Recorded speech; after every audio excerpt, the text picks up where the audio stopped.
Today I want to talk to you a little bit about what it takes to become a landlord.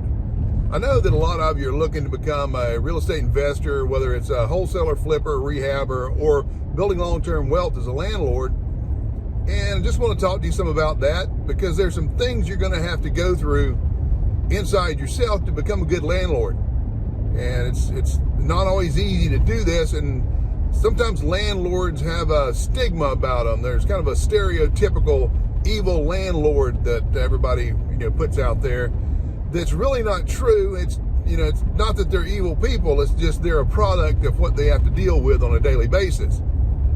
And if you don't learn to deal with these things that you're going to have to deal with on a daily basis, you'll wind up being one of those people that has horror stories about renters and how you never do it, and you tell everybody else never to do it because it's the worst thing in the world. When really it's not. It's a great way to build wealth, but that's the belief you're going to have. Starting out in real estate investing, it's a really good idea to not start as a landlord. There's a lot of things you need to learn about real estate itself, and how to do a deal, how to fix things, there's a lot that goes into being a real estate investor.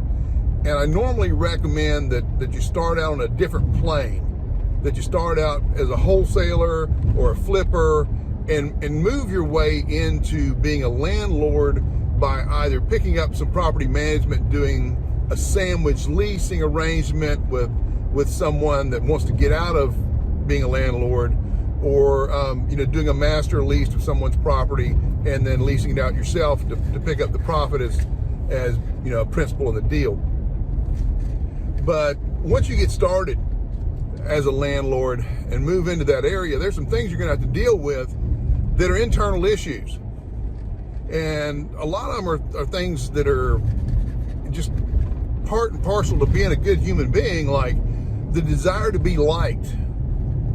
It's one of those things you got to get over. Some people aren't going to like you. If you want to be liked all the time and you can't live without being liked, that's going to be tough, because the first time one of your renters gets mad at you, you're going to feel like you got a big hole shot in your stomach. That's one of the things you got to get over. Also, you're going to have to get over the desire to help everyone. That was one of my big things. I like to help people. But once I became a landlord, that wanting to help people started costing me money. And it can cost you a lot of money and get you in a lot of trouble. Another problem that you're going to run into is believing everything that people say. You're going to want to believe your tenants. You're going to want to think that they're telling you the truth, and that may not be the case. Matter of fact, if it's involving money, it's usually not the case. I just had someone this past week try and take a water hose off of a hose bib where it hooked to the house, and they took a wrench and snapped the entire hose bib off the end of the pipe and tried to say it was my fault because the hose bib was not properly secured. Now, we both knew it was a lie. I can't walk around behind them making sure they don't do stupid stuff, but when a tenant does stupid stuff, they got to pay for it. But they'll try and get you to pay for it, saying it's your fault. Another thing you're going to have to deal with internally is if you have a problem with confrontation. Landlording is a very confrontational business. You have to stand your ground a lot of times. You have to tell people no. Whether it's no, you can't have the property, or no, you can't have a discount, or no, you can't do this, that, or the other. No, you can't have that pit bull that I told you couldn't have when you moved in here. The other thing you're going to have to learn to deal with is you rushing into getting your next tenant, being in a rush for everything. As a landlord, you've got to take it slow. You're starting a relationship with someone that you're going to have for a year or 2 or 3 or 20, you don't know.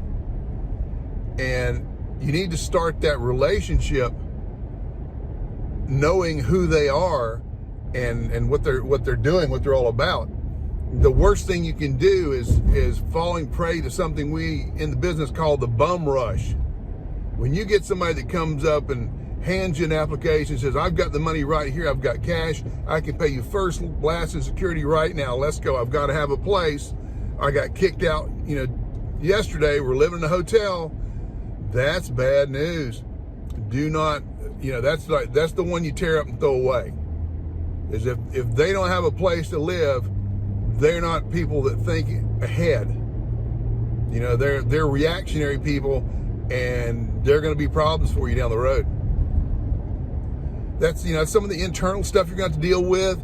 And then on the external side, you're going to have to get accustomed to, the tenants trying to train you. Tenants love to try and train the landlord to do what they want them to do. And if you're new and you don't have any training ingrained in you as to how you do things and how things are supposed to be done, they can train you pretty easy. And it turns out bad. That's those deals where you hear about the horror stories about, from people about how bad rentals are. Is when a tenant trained them and it went really bad really fast. Little things like, hey, my car broke down, so I'm short on the rent. I can get it to you next week or 2 weeks from now. Or, my parrot had puppies, and so I had to pay the vet bill, but I don't have the money to pay you. Well, you should know by now that the first and foremost thing that people should be paying is for their place to live. If they're not willing to pay for their place to live, they got a problem in their own head, and it's not your problem. Sure, bad things happen to good people, but they also have to deal with their own problems. You have a business here. You don't allow them to let their personal problems become part of your business problems. You got to keep them separate. If your tenant's late with the rent, it's the rent's due, and you don't have the money in your hand, you need to find out why. You've got to go see them, or you've got to pick up the phone and call them. I recommend going and seeing them, because if it's the second and I don't have my rent that's due on the first, they get what's called a 3-day notice, which is a notice to pay, and it gives them 3 days to pay or I evict. So if they say I've got half the money right now, okay, then give me half the money right now. And then I give them another 3-day notice for what's left over. Now, normally if they have exactly half the rent, I'll date the 3-day notice for the 15th. I'm not a, bad guy. If they need to pay half the rent and then pay the rest of it on the 15th, that's fine.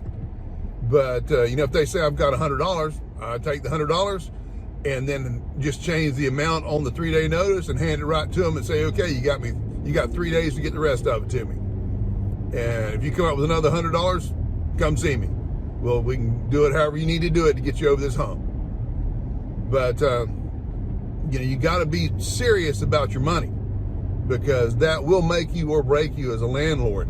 Your cash flow is king, especially if you've got a mortgage. That's one of the reasons I don't like to see new investors jump right into buying a rental, because they don't have any cash, and they get a mortgage on a property and crank it out just as long as they can and get as much of a mortgage as they can. They've got no equity, and they've got huge payments on the place. It's much better off to get yourself some money made and get some experience as a flipper or wholesaler, and go in from there. Unless you've got a great job. I mean, if you're making $100,000, $200,000 a year and you need some tax write-offs, then having the depreciation on that piece of real estate can really help your tax burden. But moving on to your external issues you're going to deal with, another thing is property management. You're going to have to constantly deal with property management. You've got to find a good team that can take care of stuff for you.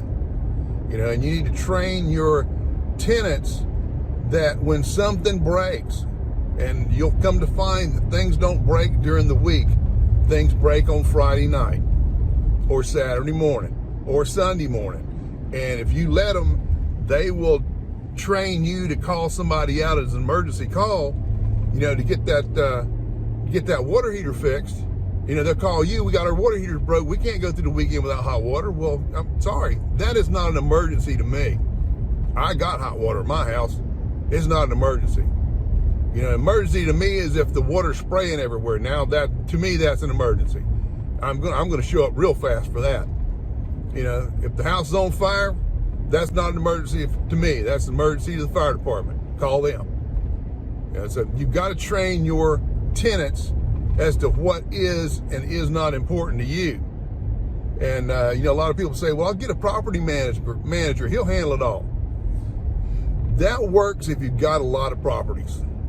If you've got 10 properties and you've got really great cash flow on all of them, and you can afford to lose 15% plus of your rents, then you can hire a property manager. But the problem with the property manager is they don't want to deal with your tenants, so they're going to drop everything and call someone to go fix the problem, and they don't care how expensive it is.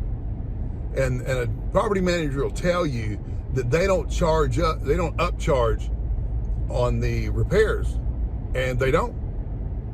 But what they don't tell you is they'll get a discount on the bill, and they keep that discount.